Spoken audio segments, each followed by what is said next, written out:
નવસારીના બિલ્લીમોરામાં રમતા રમતા ખુલ્લી ગટરમાં પડેલી 6 વર્ષની માસૂમ બાળકીનો મૃતદેહ મળી આવ્યો।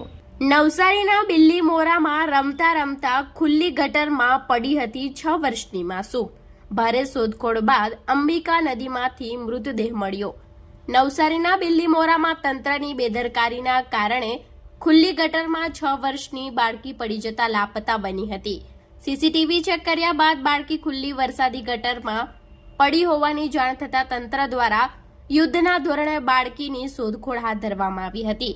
ગઈકાલે 5-6 કલાક શોધખોળ કર્યા બાદ રાત્રે 10 વાગ્યા પછી ફરી વરસાદ શરૂ થતા બચાવ કામગીરીમાં વિક્ષેપ પડ્યો હતો। ત્યારે આજે વહેલી સવારે ફરી બાળકીની શોધખોળ હાથ ધરવામાં આવી હતી। આ દરમિયાન 22 કલાકની શોધખોળ બાદ માસૂમ શાહીનની માત્ર લાશ જ મળી હતી। અંબિકા નદીમાંથી બાળકીનો મૃતદેહ મળ્યો હતો। બિલ્લીમોરાના વખારિયા બંદર પાસે ખુલ્લી ગટરમાં ખાબકેલી બાળકીનો આજે 22 કલાક બાદ માત્ર મૃતદેહ હાથ લાગ્યો। 22 કલાકની ભારે શોધખોળ બાદ વઘારિયા બંદર નજીક વાડિયા શિફ્ટ યાર્ડ ખાતેથી બાળકીનો મૃતદેહ મળ્યો હતો, જેને પગલે બાળકીના પરિવારજનોમાં શોકની લાગણી ફેલાઈ હતી। પિતા અજીતે બાળકીના મૃતદેહને ઉંચકી ગળે લગાડી દીધો હતો।